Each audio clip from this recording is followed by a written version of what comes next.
जे पहिली घटना होती, जे हत्या प्रकरण होता, त्यामधले जे आरोपी होते त्यांच्याविरुद्ध यापूर्वी सुद्धा एक 3-4 गुन्हे दाखल होते आणि ते सर्व 2019च्या पूर्वीचे होते. आणि जे पीडित होते त्यांच्यावर सुद्धा गंभीर गुन्हे दाखल होते, 5-6 गुन्हे दाखल होते त्यांच्यावर. आणि ते 3 महिन्यापूर्वी जिल्ह्यातून तालुक्यातून तडीपार होते, एक्सटर्न होते. अशी पार्श्वभूमी आणि त्याचबरोबर त्यांचे दोघांचे मध्ये एक पर्सनल अफेअरमुळे काही वाद सुरू होता, अशी गोष्टी तपासामध्ये निष्पन्न झालेली आहे. आणि या गोष्टीमुळे ही घटना झाली अशा आतापर्यंत झालेल्या तपासामध्ये निष्पन्न होत आहे. तर सर्व नागरिकांना, सर्व नंदुरबारकर आणि सर्वांना माझी विनंती आहे, या तपासाबद्दल, या घटनेबद्दल जे वेगवेगळी कथन सुरू आहे त्यांच्यावर कोणी विश्वास ठेवू नये. तपास अगदी ऑब्जेक्टिव्हली चालू आहे आणि सर्व आरोपी याच्यामध्ये अटक आहे. आणि जे काही आतापर्यंत आलेले पुरावे आहे आणि यापूर्वीची जे पार्श्वभूमी आहे ते सर्व एकंदरीत बघता हे एक वैयक्तिक वादामुळे झालेली घटना होती.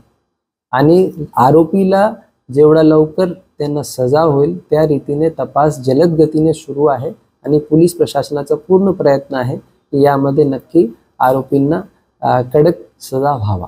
सोशल मीडियावर या दोन्ही प्रकरणामध्ये जे पहिला हत्येचं प्रकरण होता, त्याचबरोबर काल जी घटना नंदुरबार शहरामध्ये घडली, जी कायदा व सुव्यवस्थेच्या परिस्थिती निर्माण झाली होती, अशी दोन्ही घटनाबाबत जे काही वेगवेगळे व्हिडिओज आहे, काही लोक स्वतःचे व्हिडिओ काढून गैर मेसेज, मिसइन्फॉर्मेशन आणि रूमर्स पसरवत आहे. आणि घटना होती त्याचे व्हिडिओ काढून चुकीचे कमेंट्री, ज्यामध्ये ज्याला आपण भडकाऊ म्हणू शकतो, भडकवणारे म्हणू शकतो आणि लोकांना व्हायलन्ससाठी प्रेरित करणारे म्हणू शकतो, अशा प्रकारचे पोस्ट काही लोक करत आहे. असे लोकांना सायबर सेल नंदुरबारने आयडेंटिफाय करून त्यांच्यावर कारवाई सुरू केलेली आहे आणि काही लोकांवर गुन्हा सुद्धा दाखल आहे. माझी सर्व नागरिकांना विनंती आहे, कुठल्याही प्रकारची जे सत्य परिस्थिती आहे ते व्हेरीफाय न करता आपण पर्सनल कमेंट किंवा पर्सनल टिप्पणी पोलीस प्रशासनाची जे तपास सुरू आहे त्याच्याबद्दल करू नये. जे काही दोन्ही घटना घडलेली आहे अत्यंत दुर्दैवी आहे आणि सर्व नागरिकांना माझं आव्हान आहे, सर्व प्रशासन, पोलीस प्रशासनाला सहकार्य करा. यामध्ये जे काही निगडीत आरोपी आहे त्यांना आपण कडक सजा देऊ. कालची जी घटना होती त्याबद्दल जेवढे आरोपी होते त्या सर्व आरोपींना आपण कडक त्यांच्यावर कारवाई करू. त्याचबरोबर पूर्वीचे जे हत्या प्रकरण होता त्याच्यामध्ये सुद्धा दोन्ही आरोपी विरुद्ध आपण कडक कारवाई करू, अशा रीतीने तपास सुरू आहे.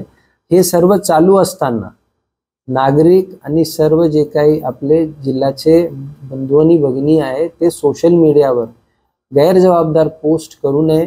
आपल्याला कुठल्याही प्रकारचं क्लॅरिफिकेशन हवी असेल तर ऑफिशियल जे प्रेस नोट आहे, प्रेसमध्ये इश्यू झालेली आतापर्यंतची जे काही इन्फॉर्मेशन आहे त्यांना कन्सिडर करा.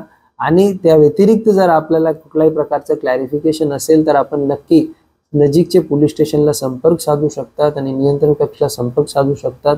किंवा चुकीची पोस्ट किंवा वैयक्तिक ओपिनियन जे फॅक्ट नाही आहे अशी गोष्टी व्हायरल करू नये. शांतता ठेवा आणि शांतता प्रस्थापित करण्यामध्ये सहकार्य करा. जय हिंद, जय महाराष्ट्र.